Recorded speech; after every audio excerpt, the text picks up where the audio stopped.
அவற்றுக்கும் ஒரு அர்த்தமும் ஒரு நோக்கத்தை வைத்து அவர் நமக்காய் இந்த சிலுவை மரணத்தை சுமந்து தீர்த்தார். இன்றைக்கு அதை தான் அதை பிரதானப்படுத்தி இதை அந்த சிலுவின் மரணத்தில் ஒரு மேன்மை அடங்கியிருக்கிறது. அந்த சிலுவின் மரணத்தினாலே ஒரு ரட்சிப்பின் ஆசீர்வாதம் நிச்சயமாய் நமக்கு அடங்கியிருக்கிறது என்பதை தான் இந்த அருமையான காலையில் தியானிக்கவும் அதை ஆண்டவர் நமக்கு ஒரு கிருபையான ஒரு நாளாக இந்த நாளில் கர்த்தர் தந்திருக்கிறார். ஒரு ஸ்தோத்திரம் பண்ணி ஆண்டவருக்கு நன்றி செலுத்தி, ஆண்டவரே இந்த காலையிலும் தொடர்ந்து கர்த்தருடைய வார்த்தை எங்களோடு கூட ஒரு சுருக்கமான நேரத்தில் எங்களோடு கூட பேசுங்க. ஒவ்வொருக்குள்ள ஒரு வெளிப்பாட்டையும் அந்த உணர்வையும் கர்த்தர் இந்த வார்த்தையின் மூலமாய் கர்த்தர் கொண்டு வாங்க. இயேசுவின் நாமத்தில் பிதாவே, ஆமென். இந்த காலையிலும் நான் சொன்னது விதமாக இந்த மரணம், இந்த கிறிஸ்துவனுடைய மரணமானது ஒரு முக்கியமான நோக்கம், ஒரு முக்கியமான ஒரு காரணத்திற்காக இந்த மரணம் முன்னறிவிக்கப்பட்ட விதமாய் நடக்கிறது. இயேசு கிறிஸ்துவை குறித்தும் அவருக்கு சம்பவிக்கிற காரியங்களை குறித்தும் நான் உங்களுக்கு கடந்த ஞாயிற்றுக்கிழமை ஓசனா இந்த நாளில் இந்த குருத்தோலை அன்றைக்கு ஒரு சொன்னேன். கிட்டத்தட்ட ஆராய்ச்சியாளர்கள் சொல்லுகிறார்கள் 300 இடங்களிலே இயேசு கிறிஸ்துவை குறித்தும் இயேசு கிறிஸ்துடைய பிறப்பை குறித்தும் அவருடைய மரணத்தை குறித்தும் எவ்விதமாய் பாடுபடுவார் என்பதை குறித்தும் இந்த வேத வாக்கியங்கள் முன்னறிவிக்கப்பட்டதனுடைய நிறைவேறுதலாய் தான் இயேசு கிறிஸ்து இந்த உலகத்தில் அவர் நமக்காய் வந்து மரித்தார் என்று. அதில் ஒரு சில காரியங்களை எடுத்து உங்களுக்கு மேற்கோள் காட்டி இதெல்லாம் இப்படி என்ன பண்ணுங்க, சொல்லப்பட்ட விதமாக இப்படி பாடுபடுவார் என்று தீர்க்கதரிசியாகிய ஏசாயாவினிடத்தில் ஆண்டவர் சொல்லி 53வது அதிகாரங்களை இதை இன்னும் ஆழமாய் நாம் வாசிக்கிறோம். From the book of Isaiah chapter 53 நாம் இந்த வசனங்களை இன்னும் ஆழமாய் வாசித்து அதை நாம் அறிந்து கொள்கிறதற்கு ஏற்கனவே முன்னறிவிக்கப்பட்டதை இந்த காலையிலே இந்த இடத்துல அமர்ந்திருக்கிற நாம், ஆமென். ஆனால் அப்போஸ்தலனாகிய பவுல் சொல்லுகிறார் 1 கொரிந்தியரின் புத்தகத்தில் the book of 1 Corinthians chapter 2 verses 2 2வது அதிகாரத்தினுடைய 2வது வசனம், இயேசு கிறிஸ்துவை சிலுவையிலே அறையப்பட்ட அவரே அன்றி வேறு ஒன்றையும் உங்களுக்குள்ளே அறியாதிருக்க தீர்மானிக்கிறேன் அப்படின்றார். 1 கொரிந்தியர் 2வது அதிகாரத்தினுடைய 2வது வசனம் சொல்றாரு. பல காரியங்களை பேசலாம், நலம் விசாரிக்கலாம், பல காரியங்கள். ஆனாலும் நான் பிரதானப்பட்டு ஊழியனாய் சுவிசேஷனாய் இன்றைக்கு உங்கள் அண்டையில் கொரிந்து சபைக்கு வந்திருக்கிறதுடைய நோக்கம் என்னவென்றால், இந்த 2வது அதிகாரத்துடைய 2வது வசனமாய் சொல்றத வாசிக்கலாம் இல்லையா? எடுத்து பாருங்க. 1 கொரிந்தியர் 2வது அதிகாரத்தில் 2வது வசனம், இயேசு கிறிஸ்துவை சிலுவையிலே அறையப்பட்ட, ஆமா, சிலுவையில் அறையப்பட்ட அவரே அன்றி வேறு ஒன்றையும் உங்களுக்குள்ளே, ஆமா, வேற எதையும் நாம் என்ன பண்ண சொல்றதுக்கு எனக்கு பெருசாயே. அவர் ரொம்ப அற்புதர், ஒரு அதிசயமானவர், ஆலோசனை கர்த்தர், வல்லமுள்ள தேவன், நித்திய பிதா, சமாதான பிரபு, எல்லா ஐஸ்வர்யங்களையும் சுதந்திரத்தை கொடுத்தவர், பூமியை ஆண்டு கொள் என்று சொன்னவர். எல்லாம் இருந்தாலும் இந்த சிலுவையினால தான் அதை ஜெயமாய் நமக்கு மாற்றி கொடுத்திருக்கிறார். இல்லையா? எல்லா இன்னைக்கு ஒரு ஆராய்ச்சி சொல்லுது, ஒரு நாளைக்கு இன் அ டே 1,50,000 பேர் மரிக்கிறார்களாம் உலகத்தில்.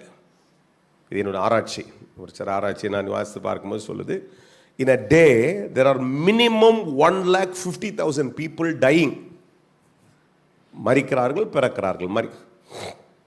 மரித்தவர்களை குறித்து ஒரு தலைமுறை பேசுகிறது, அடுத்த தலைமுறை. என் அம்மாவை பற்றி இன்னைக்கு சொன்னேன், என் பிள்ளைங்களுக்கு அது தெரியவே தெரியாது, எவ்வளோக்குள்ள அது சொல்லுவாங்க கூட எனக்கு தெரியாது. அவங்க பார்க்கல. அவங்க ஒரு தலைமுறை நாங்கள் பேசலாம், பிற்பாடு அவங்க எங்கள் பாட்டின்னு ஒருத்தங்க இருந்தாங்களா, எங்கள் ஃபோட்டோ கிட்ட வச்சுருந்தோன்னே கேட்பேன், இது யாருமா? என் பேரப்பிள்ளைங்க கர்த்தர் சித்தமாகி கொடுத்தார் என்றால் கொடுப்பாங்க, இல்லை ஆண்டு. அப்போ அதுங்க என்ன சொல்லுமோ தெரியாது, என்ன தான் பேசுங்களேன், ஒரு வேளை இருக்குது தெரியும் அவங்களே. அப்படிதான் ஒரு தலைமுறை தான். அதில் இயேசு அப்படியே இல்லை, தலைமுறையாய் ஞாபகித்து கொள்ளுகிற ஒரு மரணத்தை அடைந்தபடினாலே. அதனால தான் சொன்னேன், எத்தனை தலைமுறைகள் கடந்து வந்தாலும் இன்றைக்கும் பேசும்போது எனக்குள்ள ஒரு ஃப்ரெஷ்னஸ் இருக்குது. இதே காரியத்தை நான் ஒருவேளை கடந்த இத்தனை ஆண்டுகளாக 20 ஆண்டுகள் கிட்டத்தட்ட இதை நான் பிரசங்கித்து கொண்டிருந்தாலும் இன்றைக்கும் எனக்கு இதை பற்றி பேசும்பொழுது நிறைய ஆசீர்வாதங்களை பேசுகிறோம். ஆனால் இன்றைக்கு நான் திரும்ப பார்க்கணும். நான் இந்த வீடியோவே ஒரு சில முறை பார்த்து தான் அது திரும்ப திரும்ப பார்த்தேன். ராத்திரி தான் பார்க்க முடியல. ஒரு 3 நாள் வாட்டி பார்த்துடலாம்னு நினச்சா முடியலை.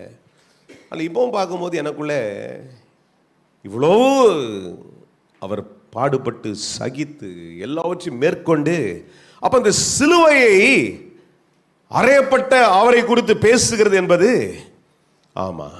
ஏன்னா மனுஷனுடைய வாழ்க்கை எப்படி இருக்குதுன்ட்டு சங்கீதக்காரன் 103 சங்கீதத்தின் 14-15 சொல்றார் மனுஷனுடைய வாழ்க்கை. ஆனால் இயேசு கிறிஸ்துவின் வாழ்க்கை அப்படி அல்ல. என்ன சொல்லுது 103:14-15 என்ன சொல்லுது பாருங்களேன். சங்கீதக்காரன் பேசும்போது சொல்றாரு இல்லையா, the book of Psalms chapter 103. அதில் கிட்டத்தட்ட ஒரு 4-5 வசனம் நம்ம மனப்பாடமாக டெய்லி சொல்லிடுறோம்.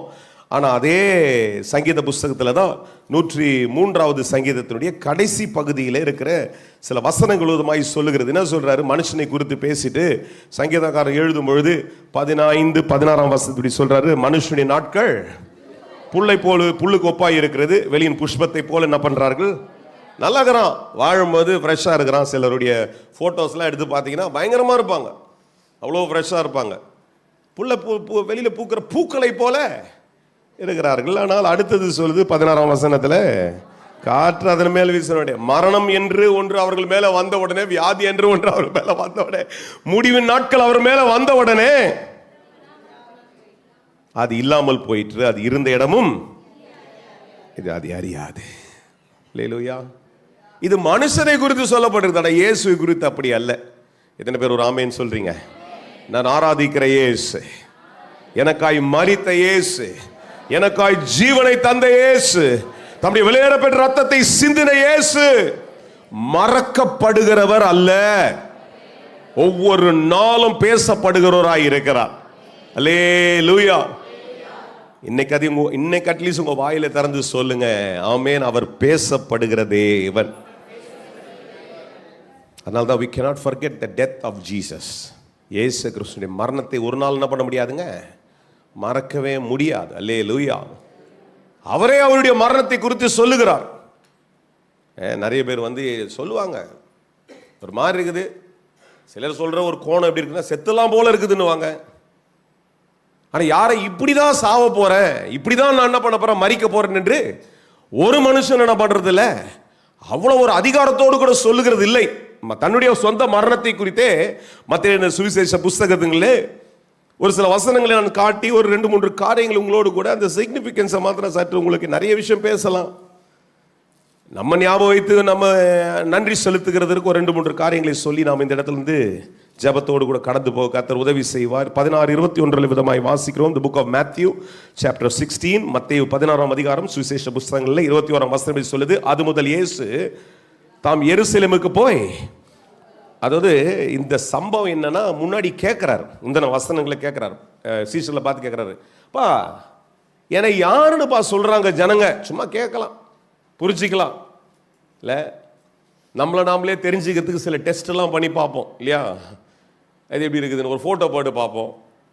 இன்னைக்கு இருக்க சோஷியல் மீடியாவில் என்ன பண்றோம், ஒரு போட்டோவை போட்டு பார்த்தோன்னே சொல்லுவாங்க, நல்லா இருக்கிறீங்களே, எங்க இருந்தீங்க, உங்க சட்டம் நல்லா இருக்குது, சரி இன்னைக்கு நம்ம கொஞ்சம் மவுசு குறையிலடா அப்படின்னு என்ன பண்றாங்க நிறைய பேர். ஏதோ ஒரு ஒன்று என்ன பண்றோம் பண்ணிட்டே இருக்கிறோம்.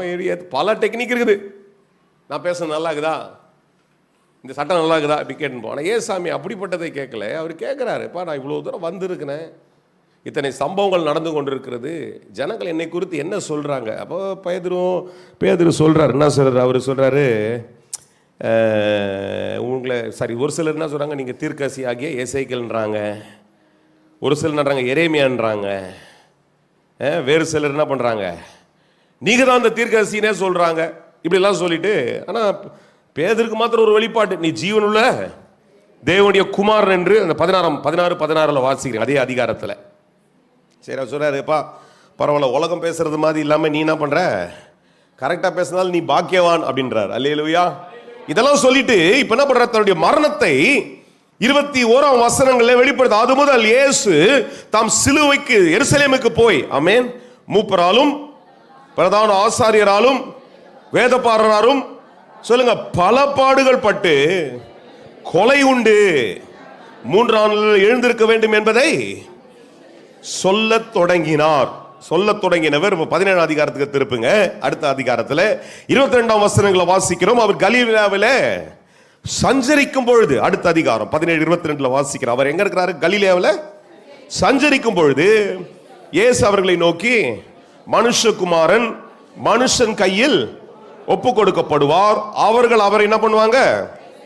கொலை செய்வார்கள், ஆகிலும் 3ஆம் நாளிலே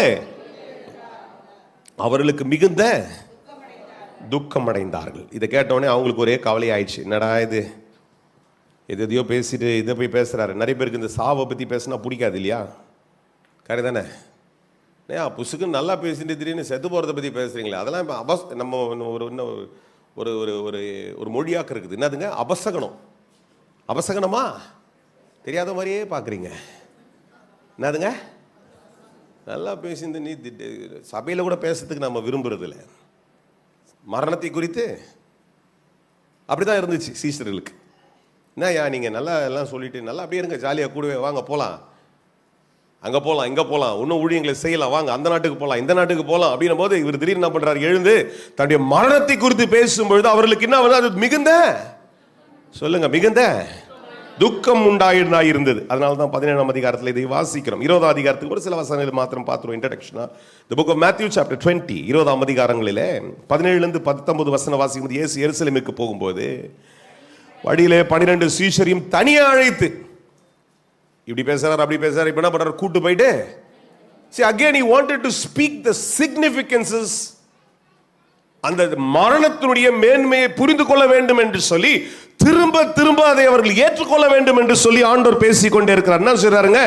வழியிலே 12 சீஷரை தனியே அழைத்து, இதோ எருசலேமுக்கு போகிறோம், மனுஷகுமாரன் பிரதான ஆசாரியரிடத்திலும் வேத பாரலிடத்திலும் ஒப்பு கொடுக்கப்படுவார், அவர்கள் அவரை மரண ஆக்கணைக்குள்ளாக தீர்த்து அவர் என்ன பண்ணுவாங்களாம்? பரியாசம் பண்ணவும், வாரினால் அடிக்கவும், சிலுவையில் அறையவும் புற ஜாதிகளிடத்தில் ஒப்பு கொடுப்பார்கள், ஆகிலும் 3ஆம் நாளிலே திரும்ப திரும்ப திரும்ப திரும்ப திரும்ப என்ன பண்றாரு? சொல்லி சொல்லி, ஆனாலும் எல்லாருக்கும் தெரிந்த விதமாக அது மனசுக்குள்ள பதியல. நிறைய பேர் நமக்கு அது மற்ற யாருன்னா சொல்லிட்டே இருந்தால் அதோடைய அழறதெல்லாம் கேட்டிருக்கிறோம் இல்லையா? மரணங்கள் அழுது கூடவே இருக்கும்போது சொன்னது அந்த மகத்துவத்தை விட்டுட்டனே. அம்மா நீங்கள் சொன்னதை என்ன பண்ண கவனிக்காமல் போயிட்டனே, கூடவே இருக்கும்போது அதை நான் செஞ்சிருக்கணுமே, அடிக்கடி சொல்லிட்டே இருந்தீங்களே அப்படின்னு என்ன பண்ணுவோம். இன்றைக்கும் என்ன பண்ணுறோம்? உலக மரணங்களிலே, உலக மனுஷர்களுக்கு வருகிறதுல அப்படிதான் என்ன பண்ணுறாங்க இவங்க, அதை புரிஞ்சிக்கல. கூட ஒருத்தருமே இல்லை. அவர் பாடுபடும் பொழுது என்ன பண்ணல? ஒருத்தருமே இல்லை. ஏற்கனவே சொல்லிட்டாரு. ரொம்ப என்ன சொல்கிறதுங்க, இமோஷனலாக பேசுகிற பீட்டர்கிட்ட சொல்கிறாரேப்பா, நீ எப்போ பார்த்தாலும் ரொம்ப இமோஷனலாக பேசியிருக்கிறானா, நீ இமோஷனலான ஆள், நீ தான் முதல்ல எதையாவது ஒன்று என்ன பண்ணுவ, புசுக்குன்னு என்ன பண்ணுவ, எனக்கு தெரியவே தெரியாதுன்னு சொல்கிற ஆள் நீ. அது மாதிரியே தான் உங்களுக்கு எல்லாருக்கும் அந்த சம்பவங்கள் தெரிந்திருக்கும். ஒரு சிலருக்கு தாலாட்டு பாடுற மாதிரி, இது போய் தூக்கம் வர்றது மாதிரி தெரியுது. 9:40 தானே ஆகுது. நான் ஒரு டைமை தான் டார்கெட்டில் வச்சு முடிச்சலாம்னு நினச்சிக்கிறேன். நீங்கள் எல்லாம் தூங்கினா எப்படி நல்லா இருக்குமா? எனக்கு கவலை இல்லை, நம்மளை எங்கே விட்டாலும் பேசினே தான் இருப்போம். சுகர்லாம் ரிகவர் ஆயிடுச்சு, அதனால் நான் மயக்கடிச்செல்லாம் உழ மாட்டேங்க. நின்று நல்லா பேசுகிற நேரத்தில் பேசி தான் முடிப்பேன். லேலுயா ஒரு 10 நிமிஷத்தில் முடிச்சிடுறேன். அப்படி ஒரு வாக்கு கொடுக்குறேன், முடிச்சிட்டோன்னா நீங்கள் கத்தருக்கு நன்றி செலுத்துங்க, முடிக்கலனாலும் கத்தருக்கு நன்றி செலுத்துங்க, திட்டாதீங்க போயிட்டு என்ன. ஏன்னா கத்திரி ஏவர ஒரு 10 நிமிஷத்தில் சொல்லி முடிச்சிடலாம்னு நினைக்கிறேன். ஆமீன். ரொம்ப நேரம் பேச வேணாம். ஏன்னா நான் வளர்ந்த நாட்களில் அப்படியே படுத்து தூங்கிடுவேன். இந்த மாதிரி ஆராதனை மெயினாக தூங்குறதுக்கு தான் ஒரு ஆராதனையாக இருக்கும். அதுவும் சாப்பாடு வேறு போட மாட்டாங்க நம்ம ஆளுங்க. காலையில் நீங்கள் நல்லா சாப்பிட்டு வந்தீங்க, எத்தனை பேர் ஒரு ஆமேன்னு சொல்லுங்கள். ஏய் அவ்வளோ நல்லவங்களா எங்க? உண்மையாங்க? பக்கத்தில் கேளுங்க, உண்மையான்னு கேளு. உண்மையாக அதுலேயும் புருஷன் பொண்டாட்டி ஒன்றா இருந்தீங்கன்னா கண்டிப்பாக ஏன் போய் சண்டைன்ற மாதிரி இருக்கும். சாப்பிடாம வந்தீங்க, கத்திரவங்களை ஆஸ்வதிக்கிட்டோம். ஒரு உபாசோடு சரி இன்னைக்கு ஒரு நாள் கொஞ்ச நேரம் சாப்பிடாம போயிட்டு 10க்கு தான் முடிச்சிருன்ட்டார் அவர். 10 மணிக்கு ஒரே பிரேக்ஃபாஸ்ட் லஞ்சையும் சேர்த்து சாப்பிட்டு, அதில் இன்றைக்கி வேறு நம்ம இந்த விபிஎஸோட ஃபண்ட் ரைசிங்காக இன்றைக்கும் அந்த சாப்பாடு இருக்குது. இலவசம் மாத்திரம் இல்லை, சரிங்களா? என்ன இல்லை, இலவசம் மாத்திரம் இல்லை, கடையில் எப்படியோ வாங்குவீங்க, இல்லை போய் நீங்கள் சமைப்பீங்க, அதுக்கு பதிலாக ஒரு காசை கொடுத்து என்ன பண்ணுறங்க எடுத்துகிட்டு போனீங்கன்னா 2 பர்பஸ் மீட் ஆகிடுது. உங்களுக்கும் சாப்பாடு சுலபமாக இங்கேருந்து எடுத்துகிட்டு போயிடலாம். 2வது அந்த காசை கொஞ்சம் இந்த விபிஎஸ்னுடைய நன்மைக்காக அது என்ன பண்ணலாம், பிரயோஜனப்படுத்தலாம். ஒரு ஆலோசனை வந்துச்சு. அதனால் அதுக்காக ஒரு கூட்டம் காலைல 4-5 மணிலேருந்து செஞ்சுக்கிறாங்க போகுது. எப்படியோ சீக்கிரம் போயிட்டு என்ன பண்ணுங்கள், சாப்பிட்டு நிம்மதியாக படுத்துட்டு சாயந்தரம் கூட நமக்கு ஒரு சுவிசேஷ கூட்டத்தை பழைய பலாரத்தில் வச்சுருக்கிறோம். அதனால் நீங்கள் என்ன பண்ணுங்கள், வந்துடுங்க. சரி, டைவெர்ட் ஆகலை, கொஞ்சம் அப்படி இப்படி எழுப்பி விட்டா தானே. ஏன்னா இங்கேயே நான் பார்த்தேன் ஒரு 4-5 பேர் அப்படியே ஒரு மாதிரி ஆயிட்டிங்க அப்படி அதனால தான் அந்த ஒரு மாதிரி அவங்களெல்லாம் எப்படியாவது இந்த மாதிரி 2-3 விஷயம் சொன்னால் தானே நம்ம எழுந்துக்கிறோம். சர்ச்சில் என்ன பண்ணுறது, ஐயா இது பரிசுத்தத்துக்கு ஏதுவா இல்லையா சர்ச்சில், என்னையா இந்த ஜோக்கெலாம் அடிக்கிறீங்கன்னா நான் என்னத்த பண்ணுறது. நான் வளர்ந்த காலத்தில் கண்ண முடினே பேசுவாங்க, ஒயிட்டு ஜிப்பா போட்டுக்கிட்டு ஒயிட்டு பேண்ட்லாம் போட்டுன்னு அப்படியே யாரையும் பார்க்க மாட்டேன். எவன் செத்தானா எவன் எதுவாக இருந்தானா எவன் கவனிக்கலாம், நான் பேசுகிற கடமைன்ட்டு பேசிட்டு போன ஒரு காலத்தில் வளர்ந்துருக்குறோம். ஆனால் கண்ணை திறந்து பார்த்தானா கொட்டு விழும், கண்ணை திறந்து பார்த்தாங்கன்னா கொட்டு விழும். அந்த மாதிரி ஒரு காலத்தில் வளர்ந்து இன்றைக்கெல்லாம் நீங்களாம் அடிச்சா வருவீங்களா?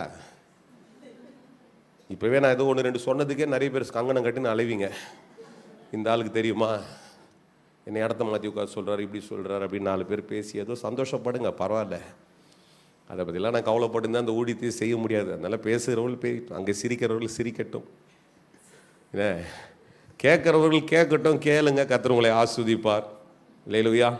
சரி, ரொம்ப நேரம் டைவெர்ட் ஆகிடுச்சு. 3-4 நிமிஷம் இதை பேசிட்டு முக்கியமான சப்ஜெக்டை பேசாமல் போகக்கூடாதுல்ல. சொல்லுங்கள், என்ன சொன்னார்?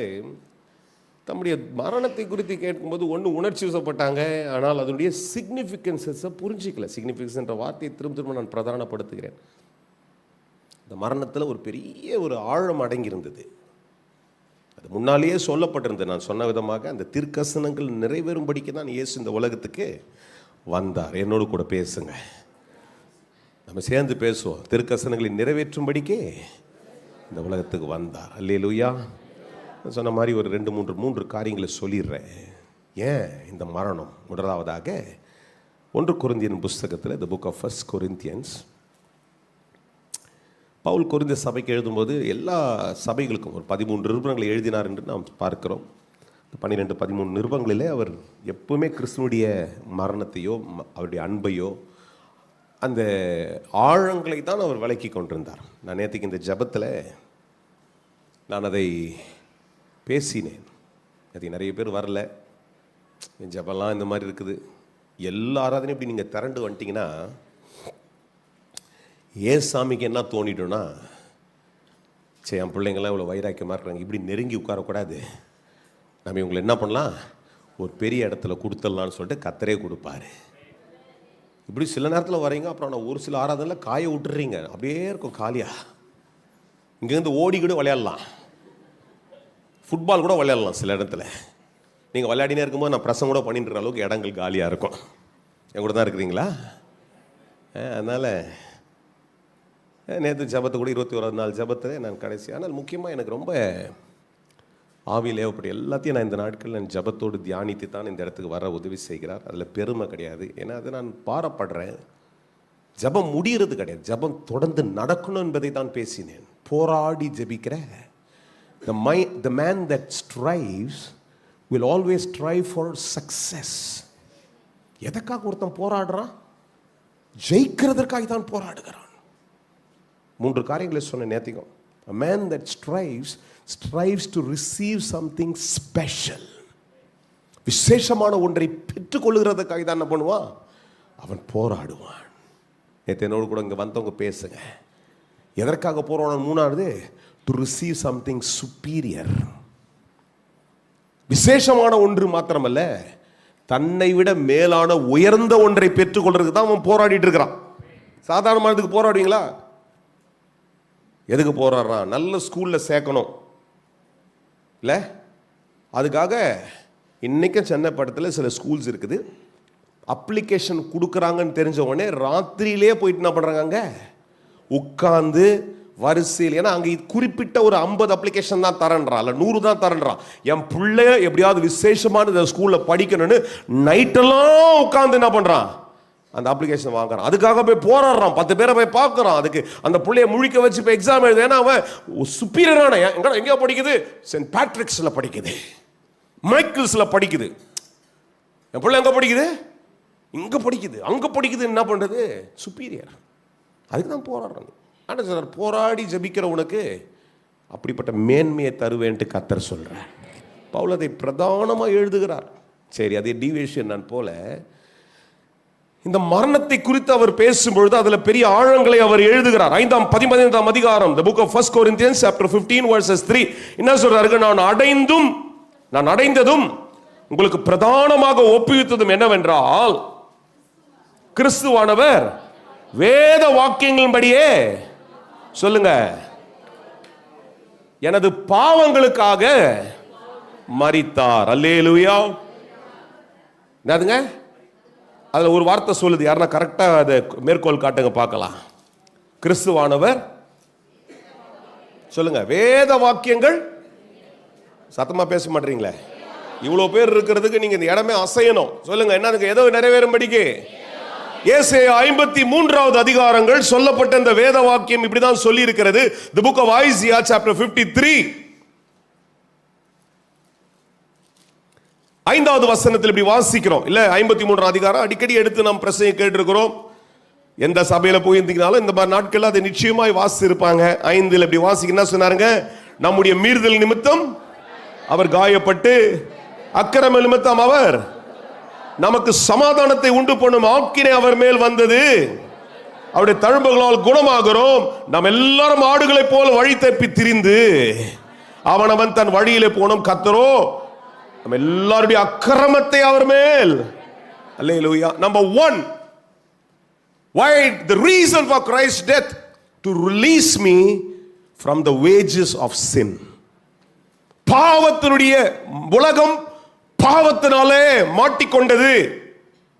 பாவத்தில் இருந்த உலகத்திலே பாவத்திலிருந்து என்னை விடுதலையாக்கும்படிக்கு இயேசு இப்படி எனக்காய் பாடுபட்டு மரித்தார்.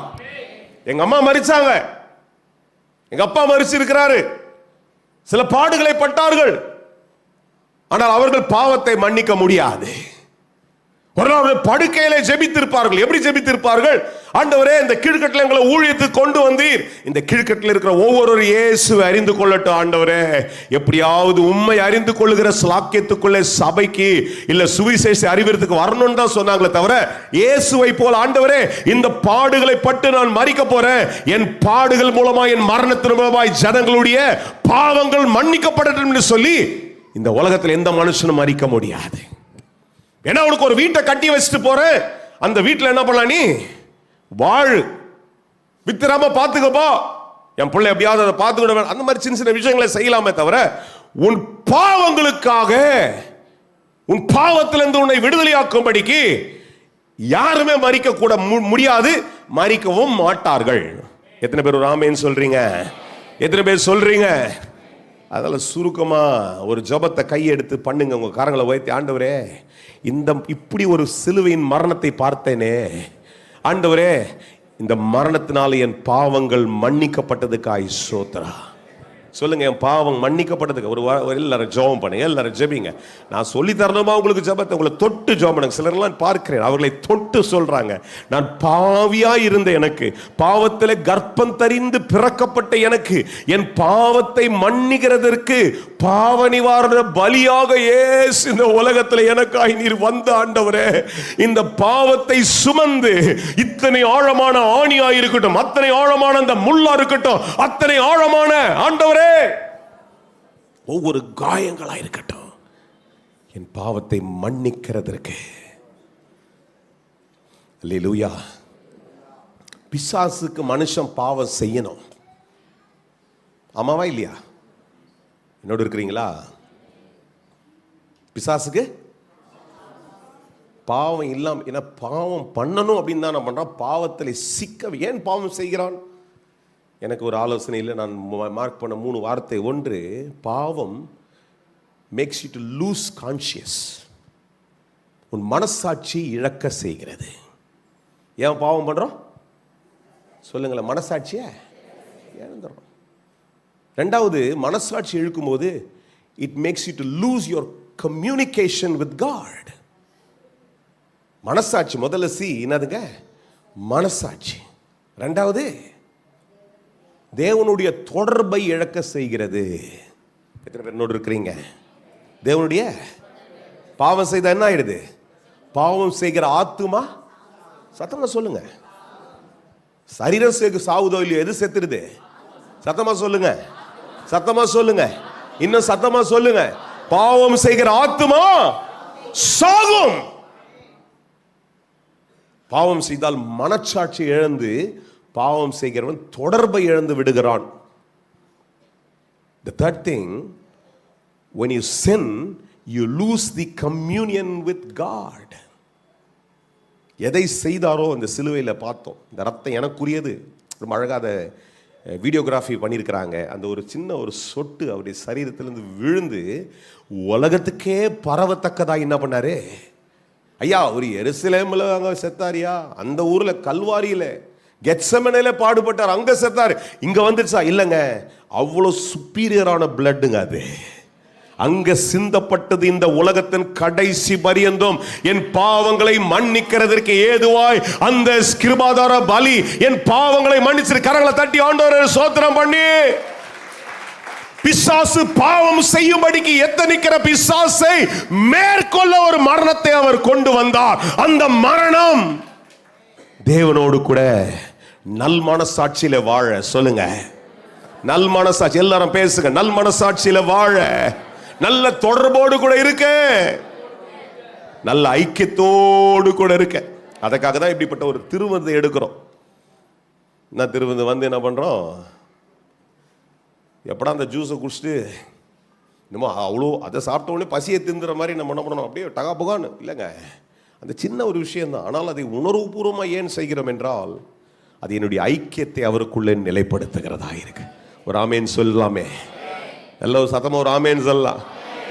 அது இயேசுவே செய்து முடித்தார். இதெல்லாம் சடங்காச்சாரம் கிடையாது. இயேசுவே என்ன பண்ணாருங்க? செய்து. ஆனால் பிசாசுக்கோ முதலாவது நான் சொன்ன விதமாக முதலாவது என்ன சொன்னேன்? இது பாவத்தை it releases me from sin. அல்லேலூயா. என்னை பாவத்திலிருந்து என்னை மீட்டுக் கொள்கிறதா இருக்கு. அதே ஏசி 53வது அதிகாரத்தினுடைய 10வது வசனத்தில் நம்ம வாசிக்கிறோம். கர்த்தரோ அவரை நொறுக்க சித்தமாகி அவரை பாடுகுட்படுத்தினார். அவருடைய ஆத்துமா தன்னை குற்ற நிவாரண பலியாக ஒப்பு கொடுக்கும் போது அவர் தமது சந்ததியை கண்டு நீடித்தலாய் இருப்பார். கர்த்தருக்கு கையிலே வாய்க்கும். இந்த வசனம் ஒருவேளை புரியலைன்னா கொஞ்சம் விளக்குறேன். ஏன் இதை செய்தார் என்றால், நல்லா கவனிங்க. ரெண்டாவது ஒரு விஷயம், என்ன ஒன்றில் ரிலீஸ் பண்ணிட்டாரு, இன்னொன்று ரெஸ்டோர் பண்ணுறாரு. அல்லேலூயா. இங்கிலீஷில் ஒரு முறை சொல்கிறேன், தமிழுக்கு வரேன். ஒன்று என்ன பண்ணுறாருங்க? ஒன்று கட்டப்பட்டிருந்து என்னை விடுதலை ஆக்கிட்டு இன்னொன்னுக்குள்ள கட்டுகிறார். அல்லேலூயா. அவருடைய மரணம் என்ன பண்ணுது? ஒன்று என்ன சொல்லுங்க? கட்ட அவிழ்த்துச்சு. சொல்லுங்க, கட்ட அவிழ்த்துச்சு. இன்னொன்று அது பண்ணுது, அந்த நித்திய உடன்படிக்கையோடு என்னை கட்டுகிறது. எத்தனை பேர் ஆமேன் சத்தமா சொல்லுங்க? நல்ல தூக்கம் வரவங்க ஒரு ஆமேன் சொல்லுங்க. சத்தியா, இன்னைக்கு தான் உண்மையை பேசி இருக்கிற எத்தனையோ பேர் இங்கே இருக்கிறீர்கள். கர்த்தர் உங்களை ஆசீர்வதிப்பாராக. உங்க உண்மையின்படி இனி தூக்கத்தை ஆராதனையில் செய்யாதபடிக்கு கர்த்தர் உங்களுக்கு உதவி செய்வார். அல்லேலூயா. சரி, இங்க வாங்க. ஒன்று நான் சொன்னேன், it releases you. Number 2, it restores you. அல்லேலூயா சொல்லுங்க. என்ன பண்ணுதுங்க? நித்திய உறவுக்குள்ளே என்னை திரும்ப கட்டுகிறது. எழுதி கொள்ளுங்க, ஞாபகம் வச்சு கொள்ளுங்க. நித்திய உறவுக்குள்ளே. ஏன்னா என் மனசாட்சி துண்டிக்கப்படக்கூடாது, என் உறவு துண்டிக்கப்படக்கூடாது, என் ஐக்கியம் துண்டிக்கப்படக்கூடாதுன்னு சொல்லி திரும்ப இதை மறித்து என்னை திரும்ப கட்டி வைக்கிறது தான் இந்த மரணமாய் இருக்கிறது. எத்தனை பேர் ராமேன்னு சொல்றீங்க? ஒருவேளை நீங்கள்லாம் அப்படியே ஒரு மாதிரி சோக மூஞ்சா வச்சு நீ எதனா பேசுவேன் நினச்சி வந்தீங்கன்னா, நான் அப்படிப்பட்ட பிரசங்கர் அல்ல. எழுந்து கம்பீரமாய் சொல்ல ஒரு வார்த்தை கர்த்தர் தந்திருக்கிறார். அவர் என்னை மீண்டும் கட்டி என்னை எழுப்புகிறதற்காய் மரித்தவர். அல்லேலூயா சொல்றவங்க நல்ல கரங்களை உயர்த்தி சத்தமா ஒரு 4 பேர் கையை தட்டி சொல்லுங்க, ஆண்டவரே இந்த மரணம் என்னை கட்டுகிறது. சொல்லுங்க, இந்த மரணம் என்னை கட்டி இருக்கிறது. இந்த மரணம் என்னை கட்டி இருக்கிறது. கிறிஸ்துவுடைய உறவிலே கட்டி இருக்கிறது, நித்திய ஜீவனிலே கட்டி இருக்கிறது. வாசிக்கிறோம் 1 பேதுரு புத்தகத்தில் 3வது அதிகாரத்தின் 18ஆம் வசனங்கள்ல பேதுரு தன்னுடைய வெளிப்பாடோடு கூட சொல்றாரு. என்னோட கூட குயிக்கா இந்த வசனங்களை பாருங்க. கடைசி இன்னொரு காரியத்தை சொல்லி முடிச்சு நம்ம ஜெபத்தோடு கடந்து போயிடலாம். 3:18 வாசிக்க என்ன சொல்றாரு பாருங்க. 1 பேதுரு 3:18. நீங்க வாசிப்பீங்களே, நான் கேட்கறேன் அப்படின்ற மாதிரி இருக்கிறீங்க. சரி வாசிக்கல. ஏனெனில் கிறிஸ்துவ நம்மை தேவனிடத்துல சொல்லுங்க சேர்க்கும்படி, சொல்லுங்க அந்த வார்த்தையை சொல்லுங்க, சேர்க்கும்படி. I like that word, சேர்க்கும்படி. அநீதி உள்ளவர்களுக்கு பதிலாக நீதி உள்ளவராய் பாவங்கள் நிமித்தம் ஒரு தரம் பாடுபட்டார். One time he suffered, one time he died. எதுக்காக? என்னை சேர்க்கும்படிக்கு. சொல்லுங்க, உங்களை தொட்டி எத்தனை பேர் பெருமிதமா சொல்ல போறீங்க? என்ன சேர்க்கிறதுக்கு, என்ன சேர்க்கிறதுக்கு, என்ன நீதியோடு சேர்க்கும்படிக்கு, அந்த சமாதானத்தோடு சேர்க்கும்படிக்கு, அந்த ஆசீர்வாதங்களோடு கூட சேர்க்கும்படிக்கு. அல்லேலூயா. Number 1, it releases me. Number 2, it restores me. அவருடைய மரணம் என்னை விடுதலை ஆக்கி இருக்கிறது. இனி பாவம் செய்யாது. அன்னைக்கு கூட அதை விளக்கணும் உங்ககிட்ட. எல்லாரும் கல்லடிச்சு தூக்கிட்டு வரானுங்க, புடிச்சு வரானுங்க, வாடா வாடா. ஒரு கேஸ் ஒன்று மாட்டுச்சு. நம்ம ஆளுங்களுக்கு ஒரு விஷயம் மாட்டுச்சுன்னா கூட்டம் கூடி எவ்வளோ அதை பேசி இன்னும் வந்து அப்படிதான் வரானுங்க. பிரதானமான உதாரணம், ஒரு அம்மா கையில் மாட்டுச்சுன்னு கூட்டுன்னு எல்லாம் வந்துட்டானுங்க, தொத்தினே ஓடி வரானுங்க. அல்ல, உங்களுக்கு நான் வாசித்து காண்பித்தேன். வெறும் பெரியவனுங்க மாத்திரம் இல்லை, பிள்ளைகள் கூட வந்தாங்களாம். எல்லாம் வந்துட்டு கல்லை கையை வச்சுட்டு கட்டையை கிட்டே என்னென்ன வச்சுருந்தானுங்க தெரியல, விட்டுருங்க, கம்பியை வச்சுருந்துட்டு கூட வச்சுதான் வச்சுங்க. எல்லாம் நின்றுக்கிறானுங்க. ஏசாமி பெருசாக எதுவும் பேசல, குனிஞ்சி தரையில் எழுதுறாரு. என்னன்னு எழுதுறாரு? ஆமாம், நிற்கிறவங்களுடைய பாவத்தெல்லாம் எழுதிட்டாரு. சொல்லுங்க, அந்த அம்மா பற்றி பேசி இவனுங்க அந்த அம்மாவை கம்ப்ளைண்ட் பண்ணு கூப்பிட்டு வரானுங்க. அவரு என்னன்ட்டாரு, இந்த ஜட்ஜி சீட்டில் உட்காந்துட்டு அங்கே இருக்கிறவங்க எல்லாரும் சுற்றி பேசும்போது எப்படி இருந்துச்சு, எழுதிட்டு நிமிர்ந்து பார்க்குறாரு, எல்லாம் ஓடி போயிட்டாங்க, அந்த அம்மா ஓடி தான் நிற்குது. அந்த அம்மா பார்த்து சொன்னார், அன்னைக்கே சொல்லிட்டார் அதிகாரத்தோடு கூட, இன்னைக்கு எனக்கு அதிகாரம் இருக்குது, அது நிமித்தமாய் சொல்கிறேன், போய் நீ சத்தமாக பேசுங்க, சத்தமாக பேசுங்க. அப்போ பாவம் செய்யாது இருக்கிறது என்னுடைய கடமை. சொல்லுங்க, பாவம் செய்யாது இருக்கிறது என் கடமை. பாவம் செய்யக்கூடாது. பாவம் செய்தால் மனசாட்சி துண்டிக்கப்படும், உறவு துண்டிக்கப்படும், ஐக்கியம் துண்டிக்கப்படும், இயேசுக்கு எனக்கு சம்மந்தம் இல்லாதாயிடும். அதனால நான் அதுல இருந்து ரிலீஸ் ஆயிட்டேன். இப்போ அடுத்தது, என்னை கர்த்தர் வேறு ஒன்றோடு கூட இணைத்திருக்கிறார், அவருடைய நித்திய ஜீவனோடு கூட இணைச்சிருக்கிறார். நித்திய ஜீவனுக்காய் ஓடுகிறவர்கள் ராமேன் சொல்லுங்க. நித்திய ஜீவனுக்காய் ஓடுகிறவர்கள் ராமேன் சத்தமா சொல்லுங்க. இன்னொரு காரியத்தை வாசித்து முடிச்சிடலாம். ரோமருக்கு எழுதின புத்தகத்தினுடைய 5வது அதிகாரம் 10ஆம் வசனம். The book of Romans chapter 5, 5வது அதிகாரத்துடைய 10ஆம் வசனம் வாசிக்க என்ன சொல்லுங்க? நாம் தேவனுக்கு, கவனிக்க எப்படி இருக்குது பாருங்க, ரொம்ப அழகா எழுதுறாரு. தேவனுக்கு சத்துருக்களாய் இருக்கையில் அவருடைய குமாரனின் மரணத்தினாலே அவருடைய ஒப்புரவாக்கப்பட்டோமானால், ஒப்புரவாக்கப்பட்ட பின், சொல்லுங்க, ரெஸ்டோர் ஆனதுக்கு அப்புறம் சொல்லுங்க, நாம் அவருடைய ஜீவனாலே ரட்சிக்கப்படுவது அதிக நிச்சயமாமே. அல்லேலூயா. முதல்ல எப்படி இருக்கிறோம்? இதெல்லாம் தான் சொல்றோம். என்ன சொல்றது? முதல்ல எப்படி இருக்கிறோம்? விரோதியா இருந்தோம்.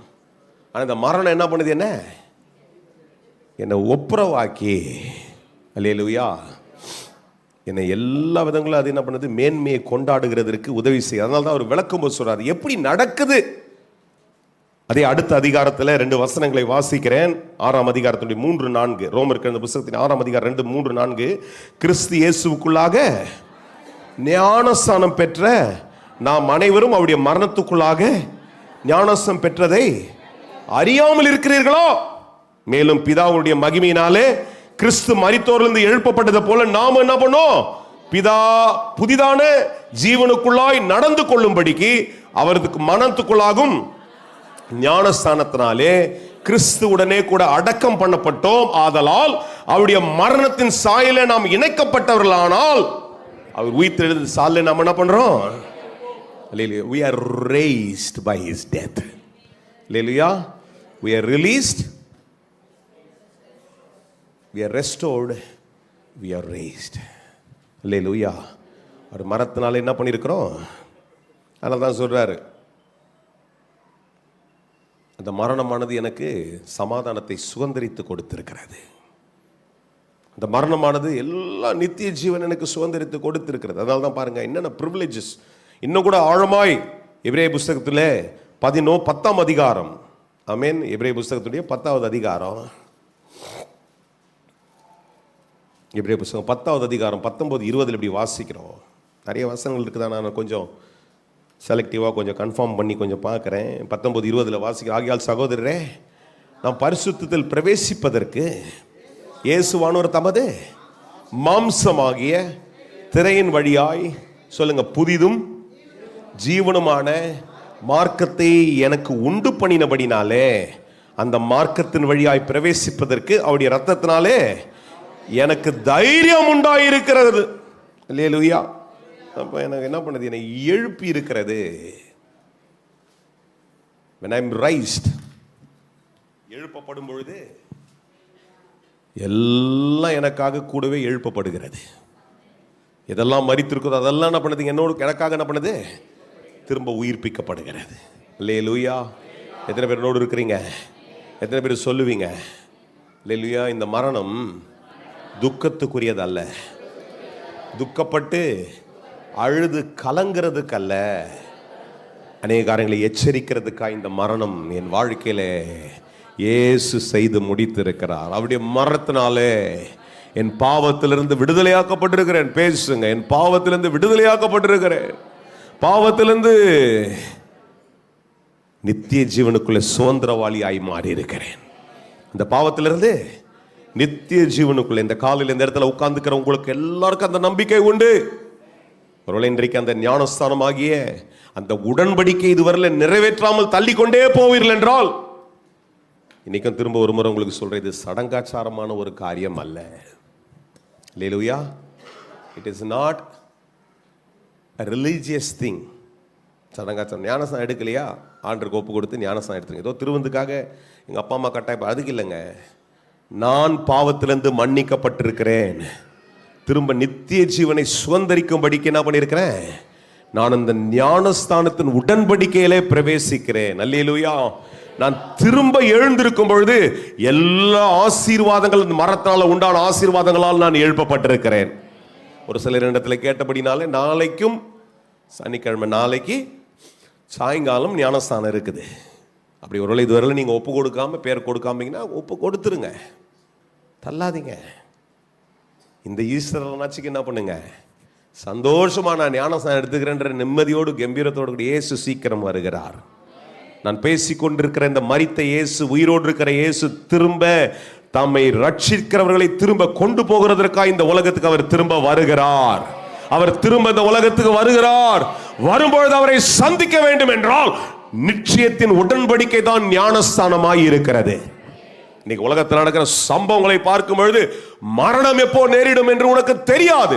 மரணம் எப்ப நேரிட்டாலும் அதை குறித்து நீ கவலைப்பட வேண்டியதில்லை. இயேசுவோடு கூட நித்தியத்தியமாய் அவருடைய ராஜ்யத்தில் இருக்க அது பெரிய ஆசீர்வாதமா இருக்க. நம்புறவங்க எல்லாம் கரங்களை தட்டி ஆண்டவரை ஸ்தோத்தரித்து இப்போ ஒரு ஜெபத்தை எல்லாம் வலது கரத்தை உயர்த்தி சொல்லுங்க. ஆண்டவரே, இந்த நிச்சயத்தை இந்த உலகம் அறிந்து கொள்ளட்டும். ஆண்டவரே, ரட்சிக்கப்படாதவர்கள், இதை தெரிந்து கொள்ளாதவர்கள், ஆண்டவரே இந்த நிச்சயத்தை பெற்றுக்கொள்ள. இங்க நல்ல கவனிங்க. ஒரு 2-3 பேருக்காவது நீங்க இந்த காலையில ஜெபம் பண்ணுங்க. ஆண்டவரே, என் சொந்தத்துல, என் நண்பன்ல, என் அயலகத்தானில, என்னுடைய உறவுகளில இந்த சுவிசேஷத்தை நற்செய்தி அறியாதவங்க எப்படியாவது அறிந்து கொள்ள உங்களுக்கு ஒரு வாய்ப்பு இந்த காலையில சொல்லி ஜெபம் பண்ணுங்க. அம்மாவா இருக்கட்டும், அப்பாவா இருக்கட்டும், நண்பனா இருக்கட்டும், பிள்ளையா இருக்கட்டும், உன் சொந்தமா இருக்கட்டும், உன்னுடைய நெருங்கிய உறவா இருக்கட்டும், இந்த காலையில வாயை திறந்து ஒரு ஜெபம் பண்ணுங்க. முடிச்சிட்டேன் பிரசங்கத்தை. இப்ப நாம எல்லாரும் பேசுவோம். சொல்லுங்க, ஆண்டவரே, இந்த ரட்சிப்பின் சுவிசேஷத்தை இந்த மகத்துவமான இந்த நாளில, இந்த காலையில I pray for my friend, Lord. I pray for my relative, Lord. I pray for my own husband, Lord. I pray for my own wife, Lord. My own child, Lord. I pray that this salvation will touch them. இந்த நித்திய உடன்படிக்கையின் ஆசீர்வாதமானது அவர்களை தொடட்டும். எத்தனையோ முறை, எத்தனையோ வாய்ப்புகளில் ஆண்டவரே, இந்த சுவிசேஷத்தை பெற்றுக்கொள்ளாமல் இருக்கிற அவர்களுக்கு இந்த சுவிசேஷம் எப்படியாவது போய் சேர வேண்டும். இயேசு இந்தியாவுக்காய் மரித்திருக்கிறார். இயேசு தமிழகத்துக்காய் மரித்திருக்கிறார். இயேசு சென்னை பட்டணத்துக்காய் மரித்திருக்கிறார். இயேசு இந்த கீழ்கட்டளைக்காய் மரித்திருக்கிறார். இந்த மரணமானது இந்த இடத்துல இருக்கிற பாவங்களை மன்னிக்க ஏதுவாய் இது மாறட்டும். நித்திய உடன்படிக்கையின் ஆசீர்வாதமாய் மாறட்டும்.